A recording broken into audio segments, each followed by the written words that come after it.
Hey guys, so tinitesting ko lang itong GoPro natin in relation to sa silent muffler kasi naka-stock muffler tayo ngayon.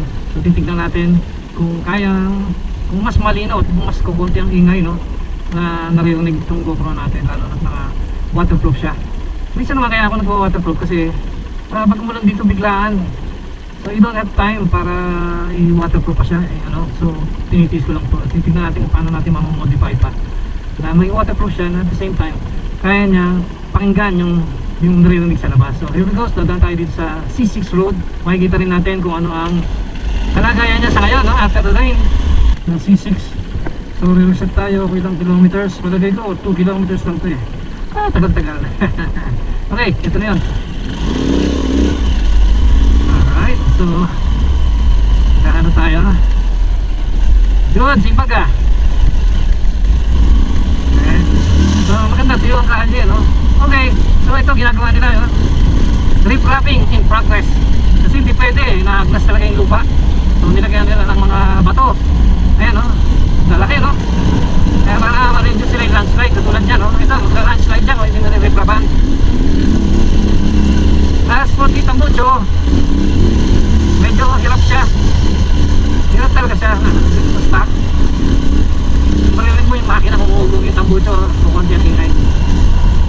Yan.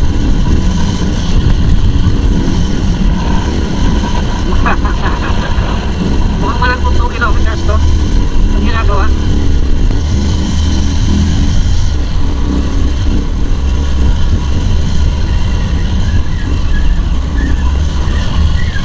So far 400 meters pa lang at wala na tayong maaabot doon. Bumuhin na natin to hanggang saan na kaya nitong hanggang saan itong progress nitong ating C6. Okay guys, so konti pa, no? Kalahating kilometro pa lang natakbo natin at mga 1 kilometro lang itong project na to. Pinangungunahan ko na sa hula. Matigas, putik-putik. Okay, kaya naman. So there you go guys, super silencer tayo ngayon kasi mahilig silang malita ngayon sa mga tambucho na ginagamitan nila decibel meter pero walang tachometer. Yan. So anyway, para wala na dyan si Boretsing, back to stock, hindi ko na-realize ang hirap na hirap pa rin makina. Okay? Wow, may trail doon. Sino kaya yun? Okay. So itong presumption ko, no, na baka ito yung maging lusot ng C6, no? Kasi itong kanan na to, hindi nagkasundo, hindi nag-negotiate, hindi nila na napagkaisahan na magbigay para sa right of way ng tao. Pero mind you, ito yung original na C6 Narc. Hindi ito, yung sa kabila pala yung inanuhan ng Timberland. Anyway, ayan, ito na, dito na pupunta yan, dilig ko na rito somewhere. And this is our first presumption.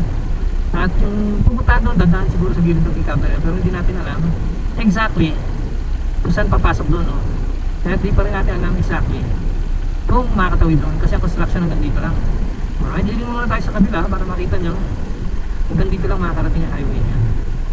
Yung construction, tapos dilig ko dito. Okay? So, gagawin lang natin ito para malaman natin kung makakarating tayo sa hanggang saan uli ang meron doon, pero may putik na naman doon, baka ito na naman tayo. Hindi tayo lulublo sa putik. After all, ito naman talaga yung intention natin, yung noise effect, no, ng naka-super silencer, yung ating motosiklo, ano sila magkakabi dyan, at saka yung ating GoPro na naka-waterproof, kung kaya niya yung noise level na pinoproduce ng motosiklo para maging audible naman yung ating boses. Okay? So ito, go and go. Ito sana mga ito na yun eh. Araw, ewan ko ano nangyari. Mga time na to. So titignan natin, kasi hindi imposible makadaan dito, makarating dito eh. Kaya lang ito kasi meron ding may-ari. Baka hindi na ibibigay ito. Yan. Alright, doon muna itong isang araw eh. So ayan, ay lubluban ulit. Pero may clean na lang. Alright, so ikot na tayo, balik tayo. Ayan na. Guys, babalik na tayo. Siguro maganda, matamasan natin yung ganda nitong lugar na to bago ito isara. So, madami na tayong video na cover dito.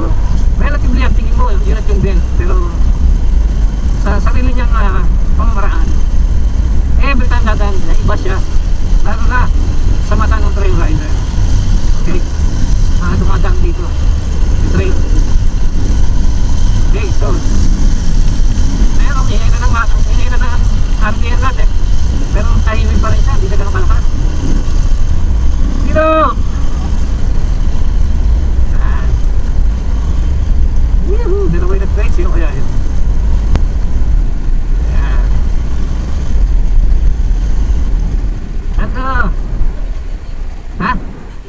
dyan. Pandito lang. Ha? Ilan? Dalawa na nakita ko eh.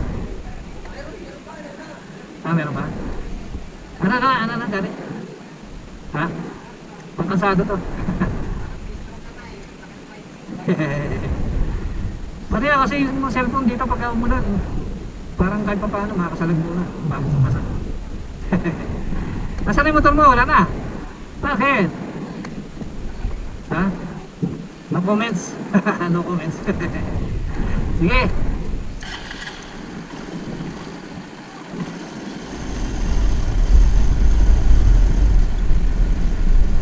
Sige.